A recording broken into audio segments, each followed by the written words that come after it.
Hey everyone, welcome to the Doctors of Running podcast, where we, a group of doctors of physical therapy, talk about the art and the science of the stuff that we put on our feet. Today, it is Andrea and myself talking about a very special shoe that we're really excited to review. We've got a full review on it out right now, but thought we would add to it and talk a little bit more.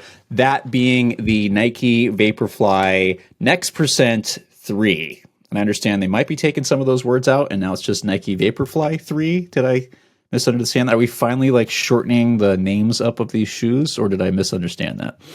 Well, that would be fabulous if that was true. I'm not sure if it is, though. Okay, got it. Yeah. So we've both gotten some good miles in it. Andrea has more miles. You have 48, right? Yes. Mm-hmm. I have 29. So we've definitely tried to put it through our paces. We're always excited because talking about racing shoes is always fun, right? Because those are the sexy things, right? This is really exciting, especially when it comes to the Vaporfly, because this shoe has such a long, I guess not like, it has an extensive history. It wasn't that long ago that it came out, but it has quite an extensive history. I think it's working really well for some people. It may not work well for others. So our hope today is to dive into that a little bit more in review and see how it's changed, who might it work for, who it might not work for. And obviously, since we're talking about racing shoes, our subjective right now for this podcast is, what is your current favorite racing shoe and why?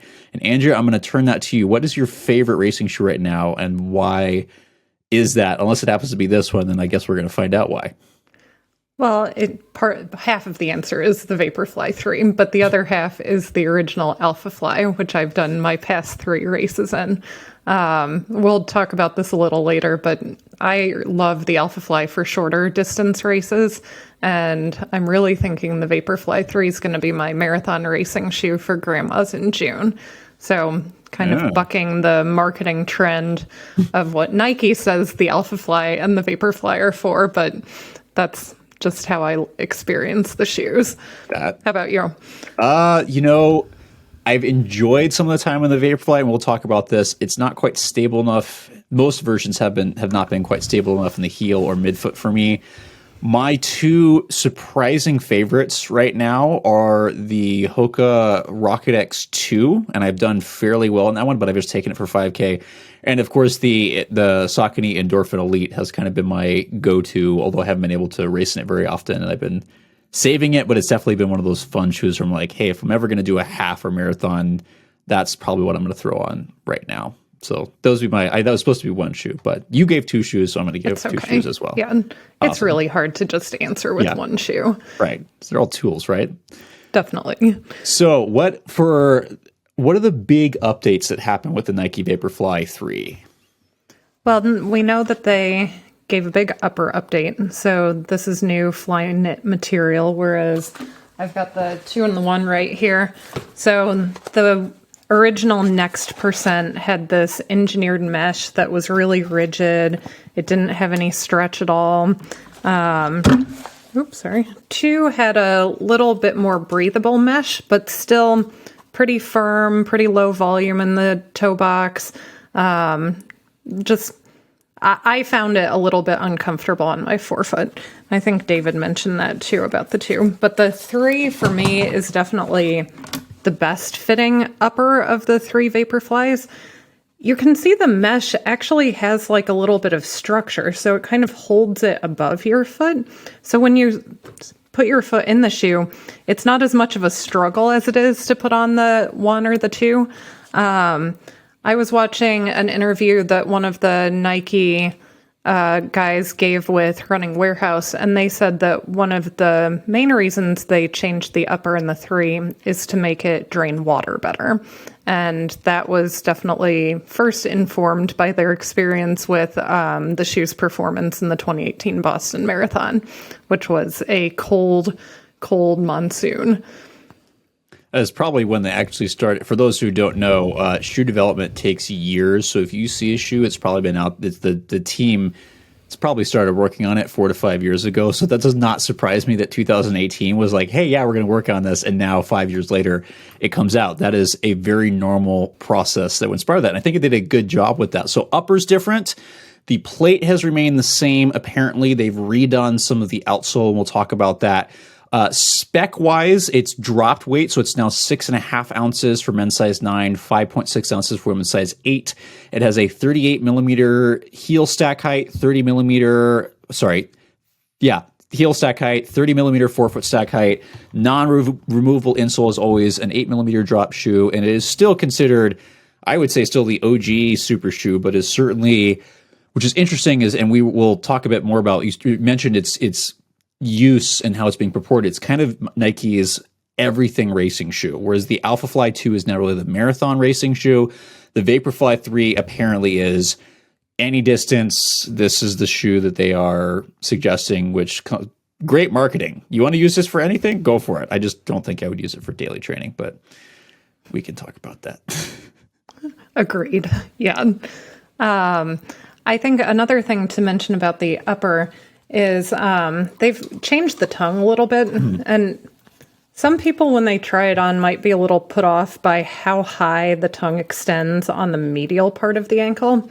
When I put it on, I thought, oh my gosh, I'm going to finish this long run and be like bleeding from the front of my ankle. But you don't notice it at all while you're running. But I'm just not quite sure why it's so long. And in our written review, I definitely recommended that Nike clean that up a little bit, just so it sits on the front of the ankle a little bit better. Yeah, I think they did a good job with the split tongue. I guess split tongue is not that little part at the end, but yeah, it's just a teeny bit long. But going back to your comments on the upper, I'm actually really impressed that this might be the best fitting Vaporfly thus far, in terms of still got a snug, nice hold in the heel and forefoot. They do their classic thing where they have the large heel counter and that padding on the inside, which people that are sensitive to heel counters know it's still going to be there, but it's offset just a little bit by how the pad shifts you forward. The forefoot was great. I know you just mentioned that, hey, like you had some kind of pressure for version 2. This is probably the first time I would say that there's a higher volume in the forefoot, where it's not necessarily the widest thing, but the mesh kind of moves with you, and it gives you plenty of room, which was very surprising to have in a Vaporfly in one of these. I mean, the Vaporfly, the original, which I have a pair of, still was on the wider side, but like there's just a lot of volume here. So people that struggle with volume in the forefoot, definitely an issue. And it does drain. I mean, you can see, pink was probably not the best. Yeah, you can see my fingers through there still. For those who are listening, I have my hand in the shoe. But it's definitely a breathable upper. So I think that is probably one of the bigger updates that I think they did a really, really good job on. Definitely. I agree. It's the best fitting Vaporfly that I've run in. And I would also say I've run in 1, 2, and 3. 1 was like their unisex sizing. 2, I ordered my usual women's size 9.5, and it was too small. Like my big toe was right at the end. So I sent it back and got a 10. And that gave me enough room for the front of my foot. 3, I got a women's 9.5, and the length is pretty much the same as the women's 10 in version 2. So people who were maybe in between sizes with version 2 might find that 3 is true to size. I definitely wouldn't size up in the 3 to a 10 because I think it would be too long. Yeah, I definitely wouldn't do that because I'm usually fortunate to be pretty close at men's 10 across the board.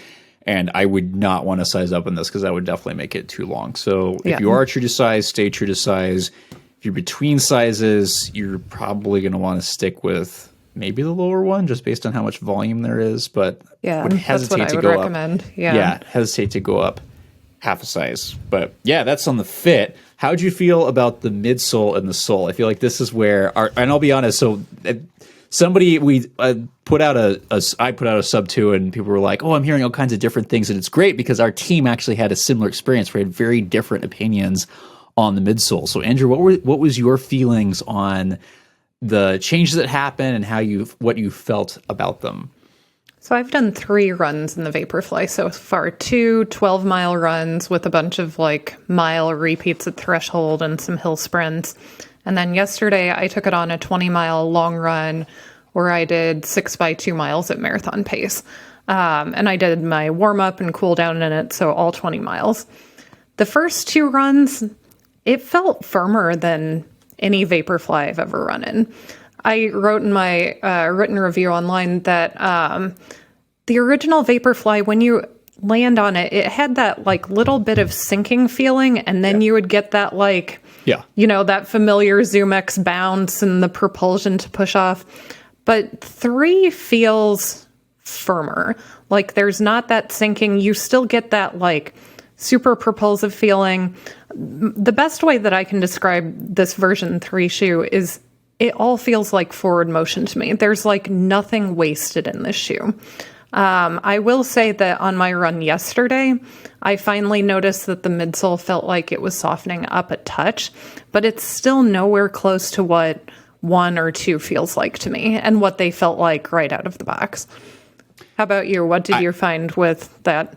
I had the same thing, and it was enough that I had to go grab my pair of the original and put it on. And yeah, the original one has tons of miles on it, but it just had that nice, as soon as you step in, it sinks in. So very compliant midsole, but when you load it, it becomes very resilient and bounces back. Where I feel like my first run it was really like my first run was breaking in 1.5 miles, and I was like, this feels firmer than I was expecting.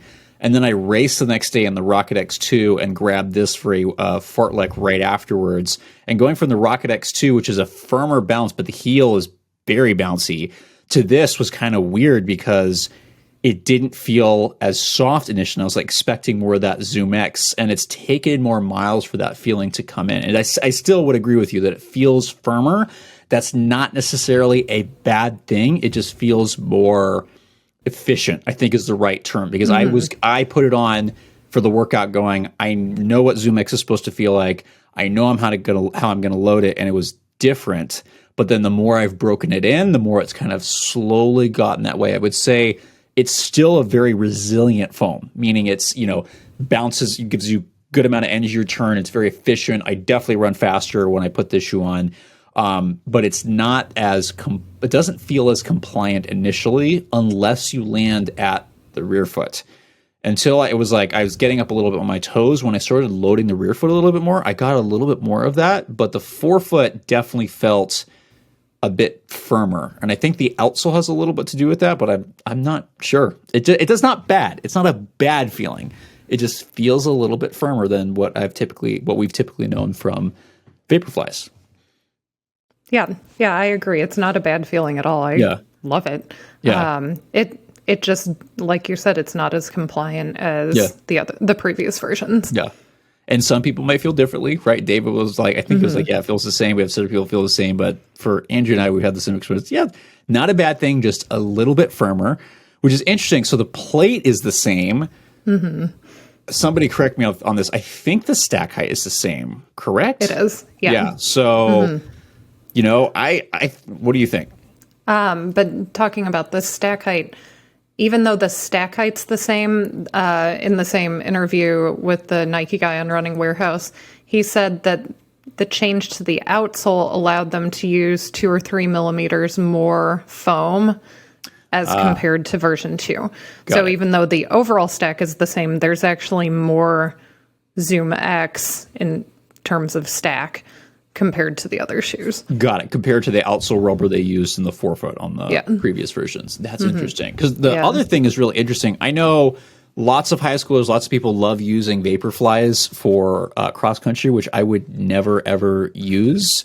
If those people like that, the new outsole is very much more waffle-like, where it grips a lot better. So I think even though this is not something I would ever suggest for cross country, because I feel like you're going to roll your ankle, but that's just me, the grip is noticeably better. And I've tried this out on some wet surfaces, a little bit on trail where I thought I was going to die, and I turned out to be fine with no twisted ankles, but I would not do that again. Traction's a lot better. Have you had any issues with traction, or how's it been?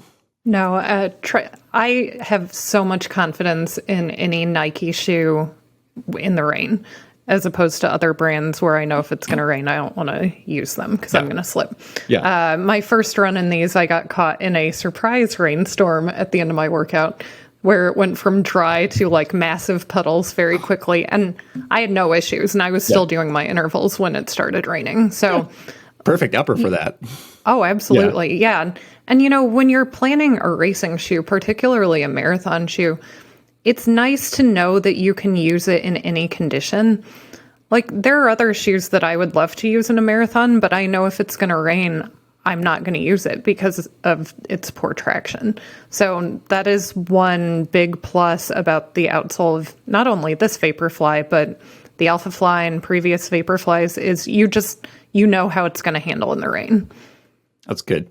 I would hope, again, I don't know where, I'm making an assumption here, so feel free, people, to call me out if you know that where the actual answer lies, that Nike's based in Portland, Oregon, or Beaverton, Oregon. I grew up in Portland, about 4 or 5 miles away, and it rains there all the time. So if they debut a shoe that has bad traction, I'm sitting there going, come on. Like, it rains there. It's constantly wet there. You should have at least, like, you've got plenty of things to test to make sure this traction's pretty solid on wet pavement or wet whatever. Right. So, yeah, unless somebody tell me if it was actually designed somewhere else, but I know their headquarters are in Beaverton. Well, and you've also got to assume that a lot of their athletes are testing them around their headquarters. So you'd assume so. Yeah. Yeah, but you never know. So we've kind of touched on this. I think, Andrew, you have more experience with the last couple of versions of the Vaporfly than I do. And we have touched on it, but what would be your big thoughts on the ride overall, not just the firmness of the midsole, but the ride overall compared to previous Vaporflies? So I've done a lot of running in the original Next Percent. I ran a marathon in it. I've run several 5Ks, 5 mile, I think maybe a half marathon. So I've put the original Vaporfly through the paces. And I would say, like what we were saying earlier, the original, you load it, you feel that sinking in, and then you get the bounce. Version 3, you don't sink in, you just land, and boom, you're pushing off. And there's no medial lateral instability. There's no feeling like I have to do anything to get myself from initial contact to push off. It's just bam, land and go. And I think it's going to make this shoe even more versatile for a range of races because of that. Most people tend to prefer a stiffer shoe the faster you run, and this shoe does feel stiffer. And that's not saying that the previous versions of the Vaporfly were soft or flexible. They weren't. But this shoe just feels stiff and fast, and everything is directed to forward motion. Yeah, I would definitely agree where it's very efficient is probably the right word. Yeah. I do want to touch on the stability component because I think maybe I gave this shoe a harder time than necessary. I think because at the race that I was running, it was the Orange County Heart and Stroke Walk, and they had to have a run. And my university that I work for was down there sponsoring, and I was like, all right, fine, I'll go run this and probably get my butt beaten by some high schooler. Now that I'm getting slower, it'll be fine. So I actually ended up doing super well, and I was like, great, but that's because I had no competition. So that there's asterisk sign behind that. And it was an interesting course going through Angel Stadium, like not just through the actual the field, but like up into the not the bleachers, but like up the I can't even talk right now. The ramp? stairwell, it was going up and forth through the ramps, through the around the thing, down ramps, and I was like, "Where am I going?" Wow, it was super cool following the cart in front of me, and I was like, "Do you actually know where you're going, or are you just like randomly?"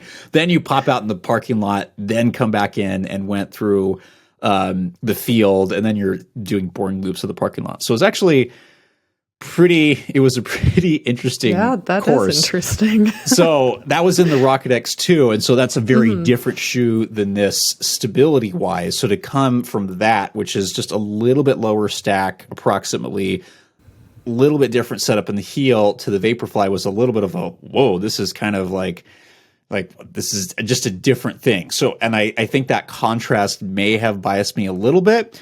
The one thing that really kind of got to me was at the very end, I saw a guy who came in later that was wearing them, and I was like, hey, what do you think? I literally just got this in the other day, and he goes, oh, it feels so much more stable. And I'm sitting there, and his foot is hanging off the medial side. I'm like, oh, really?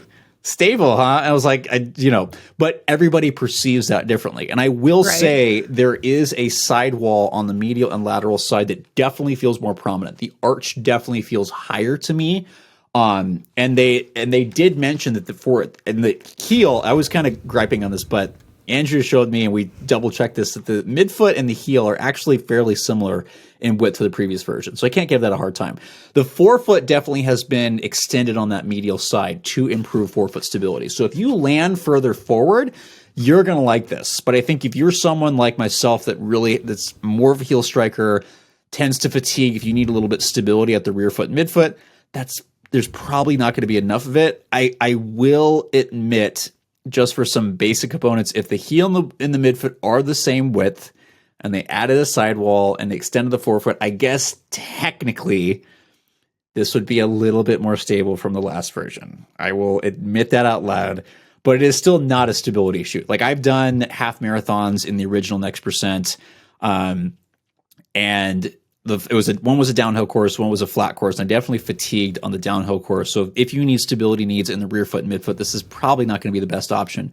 If you need a little bit of that in the forefoot, this actually might work really well, just because of the extended midsole on the forefoot, the mild sidewall, and the fact that it does, even though, which blows my mind, there's more Zoom X, it does run a little bit firmer and stiffer than previous versions. I actually think this might work really well for people that need just a teeny bit of guidance up front. But this is certainly not a stability shoe. I think, correct me if I'm wrong, Elliot Heath was mentioning that if you want a wider base or a little bit more inherent guidance and stability, which I don't think you should be allowed to use with this shoe, but he mentioned using the Alphafly 2 instead, correct? I'm not sure if he mentioned it in that particular video, but he may have mentioned it elsewhere. Yeah. David told me that. I don't know if that's true. He might be pulling my leg, but I don't know.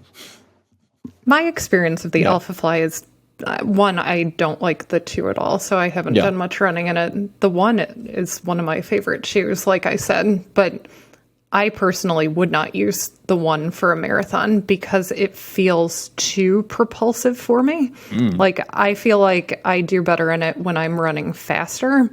And I used it for a half, and I didn't feel like it was too much shoe or like too bouncy or too propulsive. But every time I've tried to do like a marathon pace long workout in it, I'm like, this shoe's too much. I don't want to run 26.2 in it.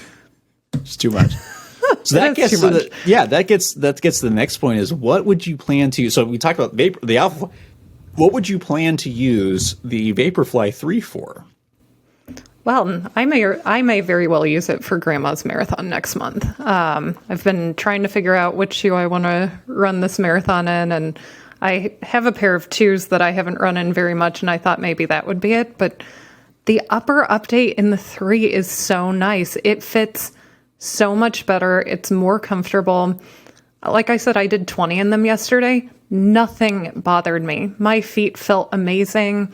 I didn't have any foot or ankle soreness afterwards, which I often do after long runs.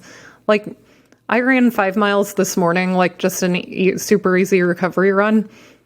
I didn't feel bad. Like, I felt pretty good. So this shoe is definitely a top contender for my marathon shoe. Wow. I did want to get back to what you were saying about how they shifted the platform in the forefoot medially. So when I heard that, I was like, oh no, I'm going to hate it. Because I land pretty excessively on my lateral midfoot. And I have trouble, especially with my left foot, because I've sprained it so much, like loading my first MTP. So I like shoes that have more lateral sole flare in the forefoot as compared to medial. So it's like, oh no, they did the opposite to the Vaporfly, but it doesn't, I don't notice it at all. And like I said, the Vaporfly 3 just feels like pure forward motion for me. Didn't cause me any issues, didn't feel like I was pushing off with my lateral forefoot. And just to compare, I had the 1 and the 2 on earlier, and I could feel that in those shoes, I almost roll off the inside of my first MTP, which is not something you want to do.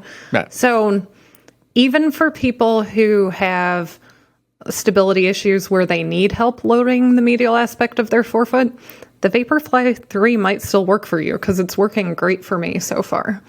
That's awesome. So you didn't feel like he was pushing you one way or another. It was just facilitating that really nicely. Definitely not. Yeah, like I think it just lines up really nicely with my mechanics, and it feels like it just helps me land and push off in the most efficient way possible. And I mean, I've tested a lot of super shoes since I joined the team almost 2 years ago.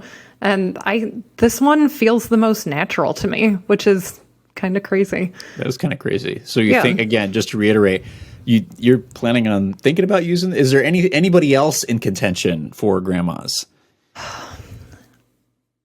The other shoe that I really would like to use in grandmas is the Endorphin Elite, but I do not trust the outsole in the rain.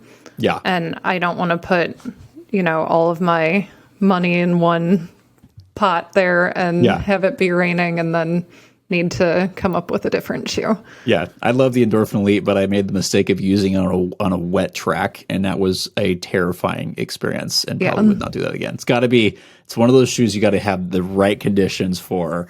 Right. It's a very specific tool, whereas I can definitely see, if my mechanics were more stable in the rear foot, I can definitely see the Vaporfly being a great shoe just because you can trust it for drainage, you can trust it for traction. It's got obviously a proven ride there, so I can totally see that. Coming back to me, I'm hoping, so I'm going to throw this out there. It'll still be too early by the time this podcast comes out, but hopefully starting in June, I should be starting my full data collection for the main part of my dissertation. So my methods is done. This is off topic. So I'm realizing, hey, the next month in May, I'm going to try to go hit some 5Ks, maybe 10K races before I am in the lab every breathing second when I'm not teaching or doing this, collecting data. So I'm going to force myself to go, I want to try this for a 5K or 10K and just see what happens in a race environment. Because one thing to use it in a workout, it's another thing to go, hey, what happens on race day? So I'm going to use it for either a 5K, 10K, just because I've got data collection coming. I've got a child coming. So that means I don't know what's going to happen race-wise. So I will force myself to use it. I don't know. The stability thing in the rear foot, I think, is what gets me, but that's with a lot of Vaporflies. So, but it's still a solid shoe. I can definitely see with the amount of foam underfoot, with the traction, it being, as it continues to be one of the more popular racing shoes that we'll obviously see on the feet of runners. And it makes sense. I think it's going to continue that tradition. I don't think it getting a teeny bit firmer is not a bad thing, because it does. And then some of the changes I think are all positive. I can't think of anything negative. How's durability been for you? I don't tend to wear out my shoes too much, especially as long as they have rubber. So unlike another weirdo on this podcast, unlike you, I'm just kidding. There's a little bit of wear, like at the toes, but otherwise just dirt. So I think they should, just looking at the rubber compared to the original Vaporfly. I mean, my originals have over 100 miles on them. Yep. And you can see there's not a lot of wear. They're just dirty. Yeah. So I would expect the 3 to last even longer, just based on the improved rubber coverage in the forefoot. I would agree, especially in the forefoot. I am getting, for the viewers on YouTube, you might be able to see that I'm chewing through the Zoom X that's exposed on the rear foot, but this is pretty normal for me, and I've done that with every pair I've had. There is the two lateral and medial, what are these? Thicker rubber coverages and I've not, after 30 miles, have not even begun to wear through them. Yeah, just a mild abrasion. So I think the Vaporfly has always been that shoe where we were told, hey, you should only use this for racing, but it does, as it breaks in over time, it loses a little bit of that pop, and then it just feels comfortable, and you can get this a light, hey, my legs are so messed up, I don't want to train her.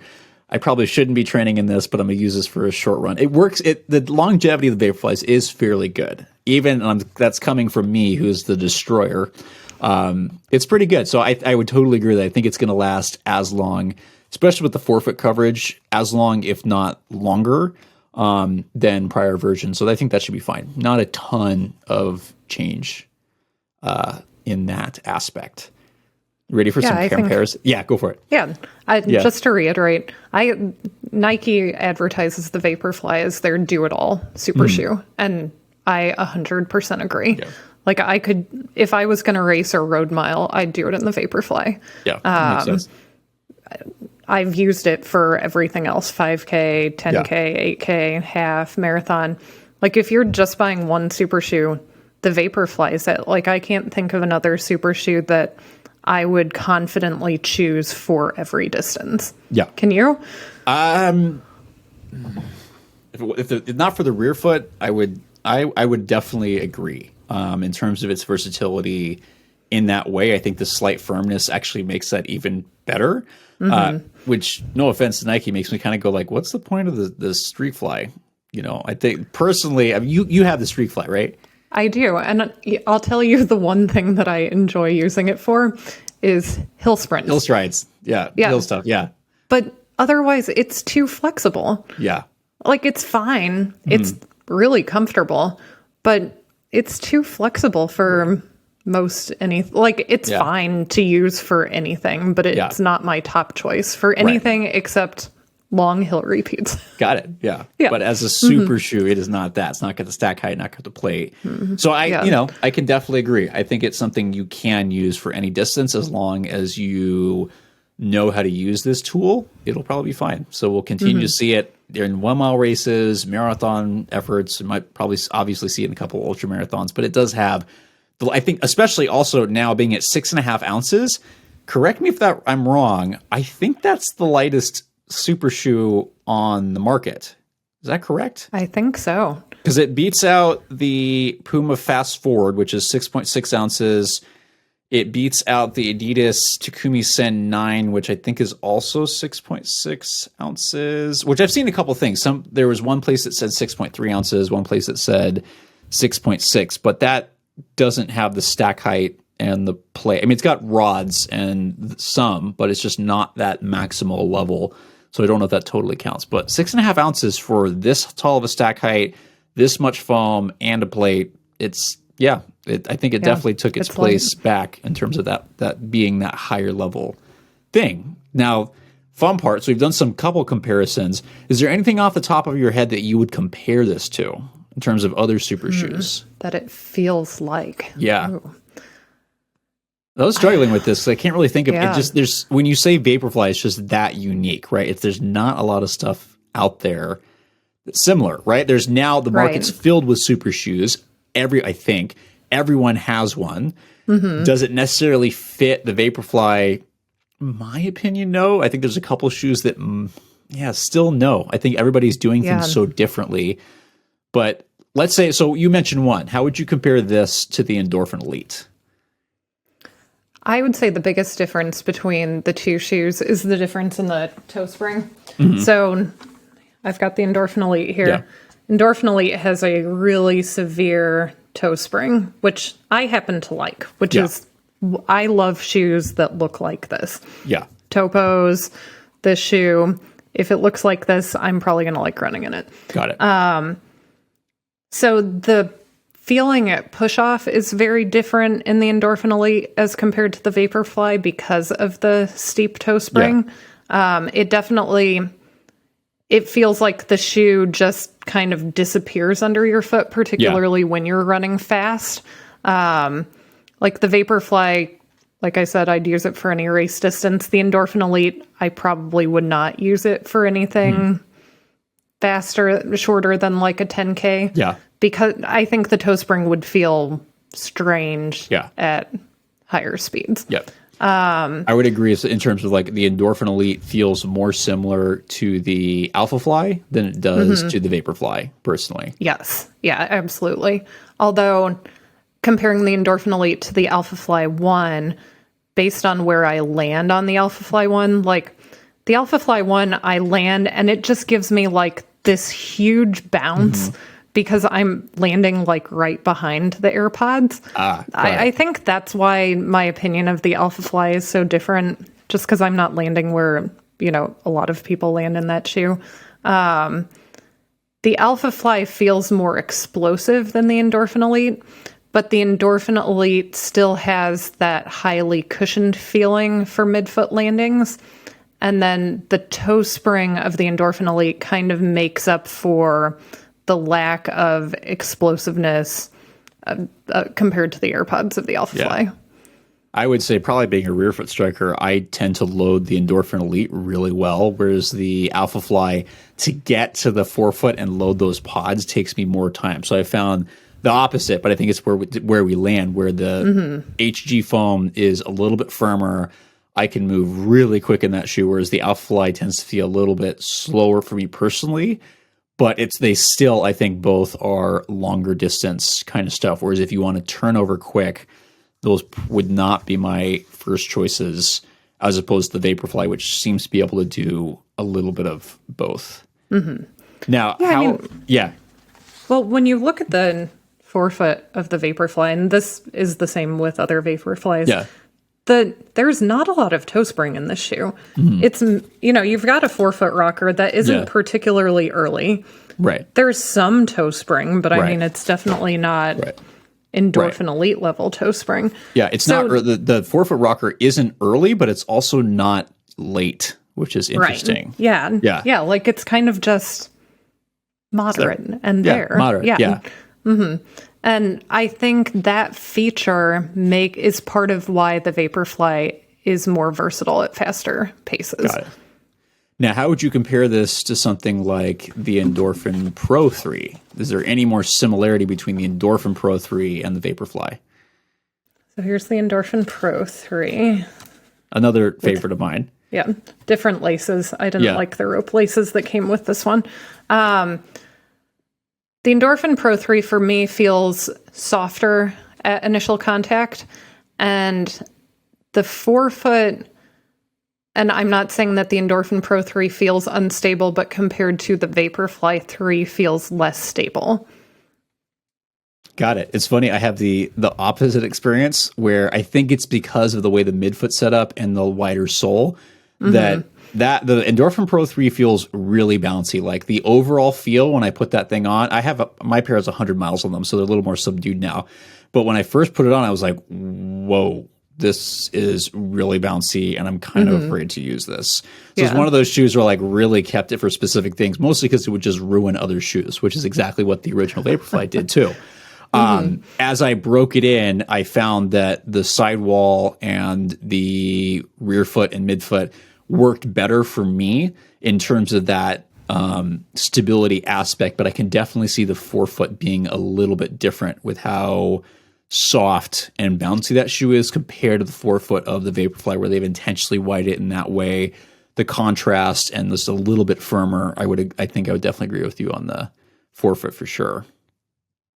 Yeah, this is my second pair of Endorphin Pro 3, and the original pair, I noticed that I had actually ripped the overlay on the lateral forefoot. And that pair is so much more comfortable for me than this new pair. And I've really considered just cutting this overlay to see.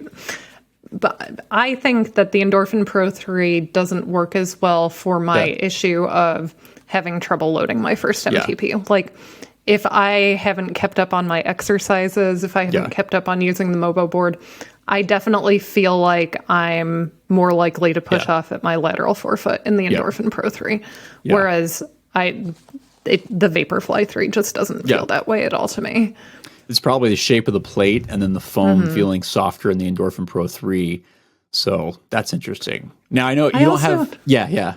One other thing I think is different is the the forefoot rocker in the Endorphin Pro 3 starts a lot earlier. Yeah. A bit more aggressive. How about the Metaspeed Sky Plus? I have a large number of miles on that. I know you tried those and they were like, no, thank you. How much do you remember?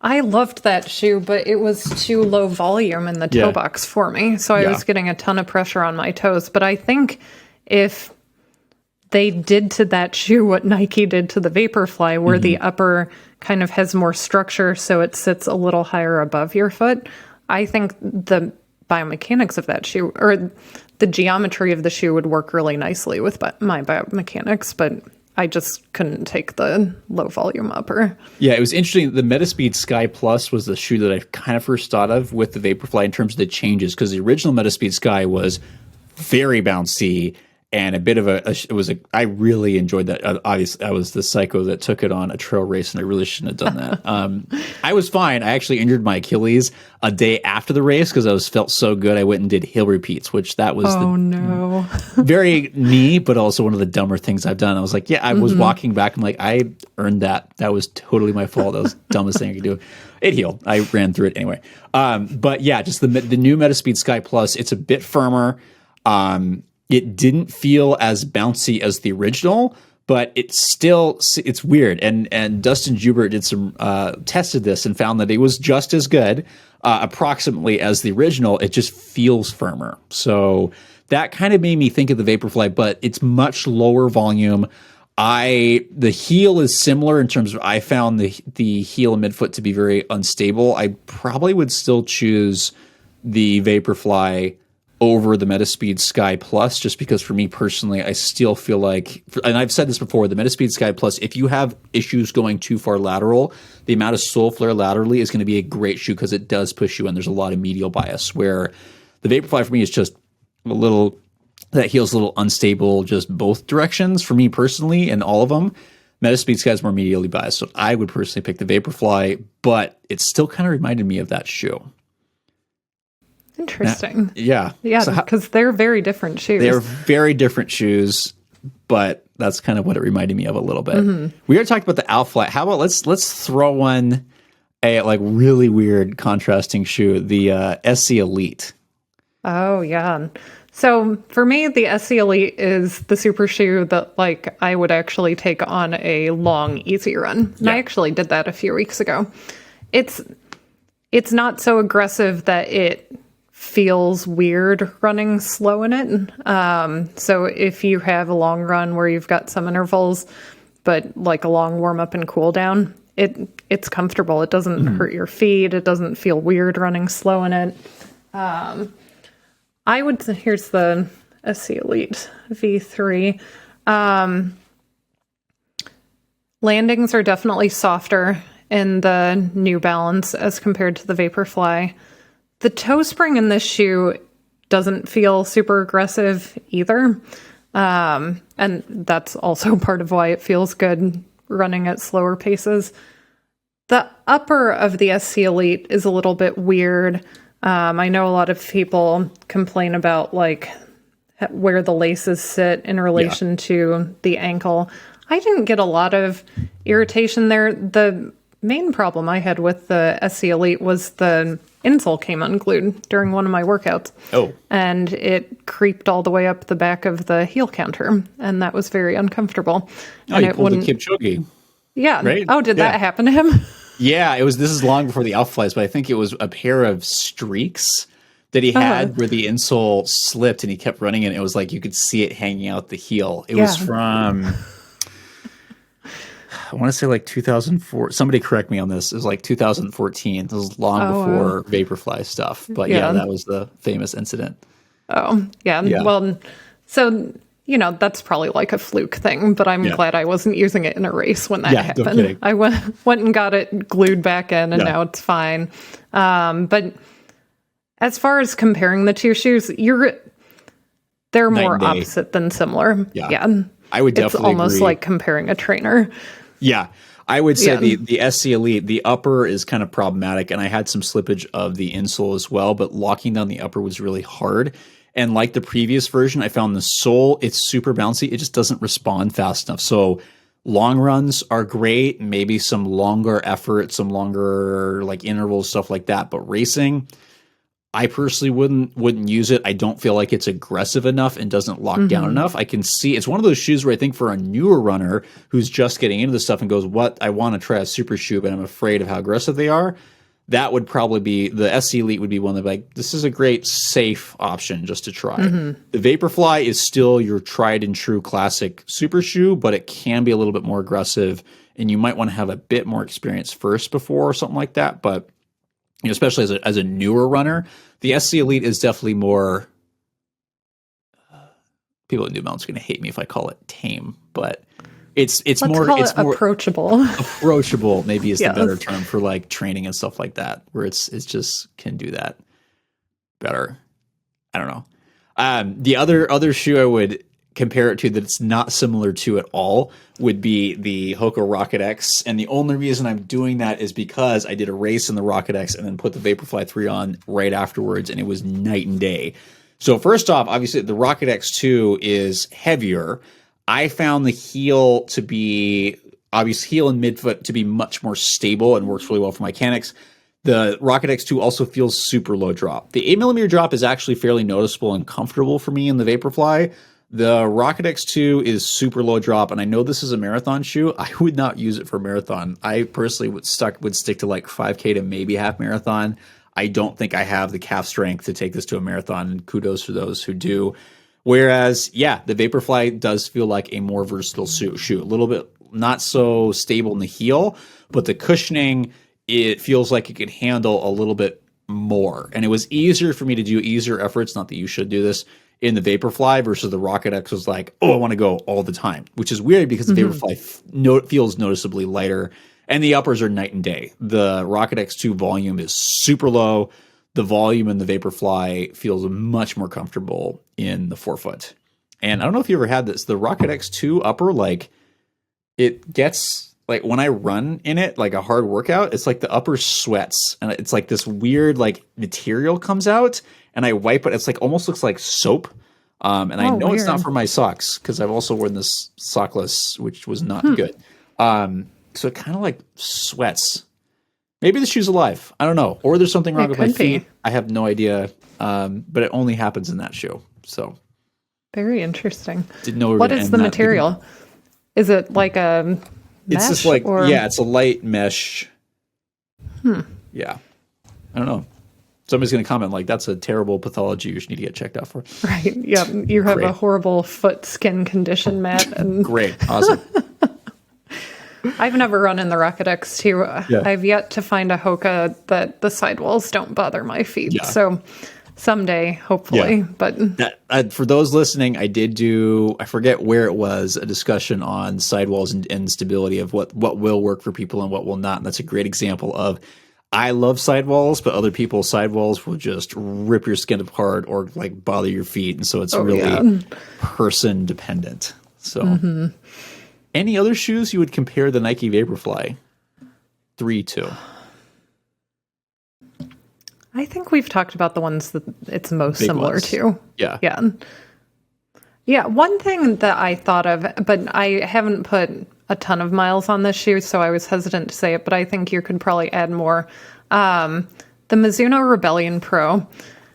Ooh. It feels similar. Now, this is probably very specific to people who are not rear foot strikers, but for me, landing on the midfoot of the Rebellion Pro does feel somewhat similar to the Vaporfly 3 in terms of how firm it feels and in terms of how you are like immediately propelled forward. Yeah. Yeah. I would kind of agree on that, but I think these are two different. As a rear foot striker, these are two different beasts. They are very different shoes. Whereas the Vaporfly 3, it feels like it's kind of, it like efficiently takes you forward. Whereas this one, you're like, you better hold on, because like especially when I hit right at that pivot point, I'm like, whoa, like feels kind of hard to control. I think it feels similar to your experience with the original Alphafly, where I would not do a marathon.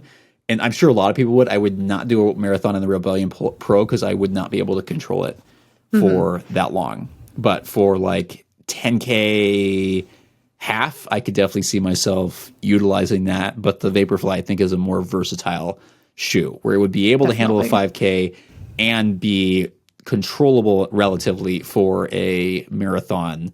But I can see where you're going with that in terms of the feel at the midfoot. That makes sense.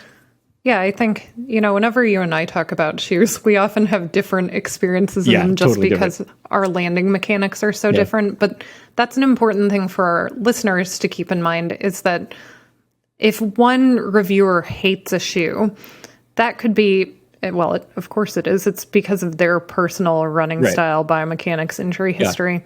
So it's really helpful to figure out which reviewers have mechanics and issues similar to yours, or which reviewer likes other shoes that you like, because then that might make their feedback more valid for you.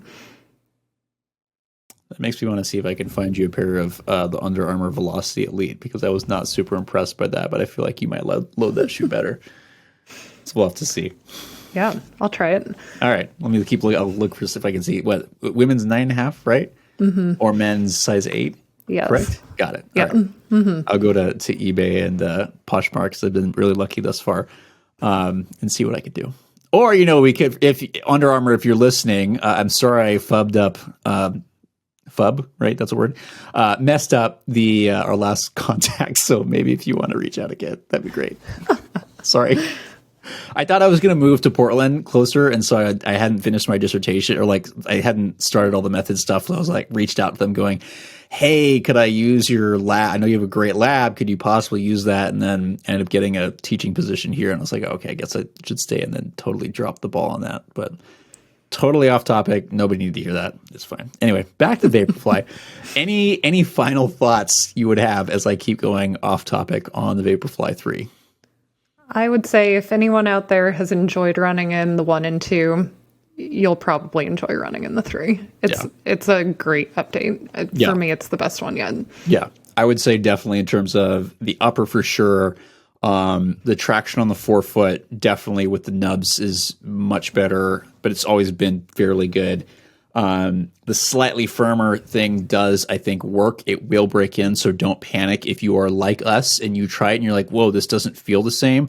It will break in. It'll still move. I've noticed that my times improvement from between easy versus harder runs are still just as good. I think it makes it better for those who need a teeny bit of forefoot guidance. I think the changes work really, really well. It's not a stability shoe. If you have heel and midfoot stability needs, it's still not going to work for you. But some of the changes in the forefoot actually work really well. And I think this is a great update as now taking its spot back as the lightest super shoe. I think it's great. I think it's a great update, and I'm curious to see what they continue to do. And I will try to get some miles on this, and I promise I will get a 5K in this and just see what happens, even if I break my ankles. I'm just kidding. I'm not going to break my ankles. I hope. Knock on wood. Just choose a course that's just a straight shot, point to point, no turns. No, I'm just going to do another trail race and see what happens. Oh, I'm just kidding. Good idea. It's the same. Yeah, it's exactly the same environment. It should be fine. Awesome. Anything else?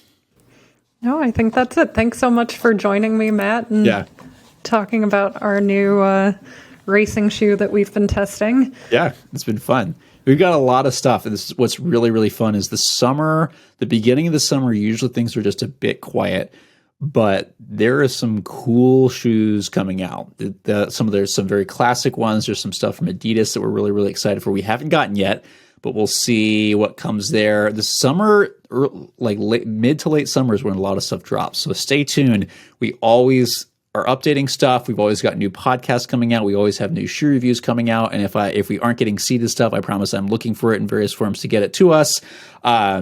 We have some really cool interviews coming up. I just got off the phone with a couple people this morning that I'm very excited for, that I think will take our exploration of footwear development in a new and very exciting turn. Some other guests that are coming back on that we're equally excited for, just in terms of helping people learn what the industry looks like, what goes into this stuff, and being able to educate you more on your own biomechanics. You can find out a lot more about us. We always have stuff coming out on the various social media channels we have, be it obviously wherever you're listening to on this, right? Be it Spotify, iTunes for podcasts, be it YouTube where we put up stuff constantly. And of course, the website. And of course, as always, I make fun of Bach. Look at LinkedIn. We have a surprisingly huge following. Not surprisingly. I know Bach does a great job.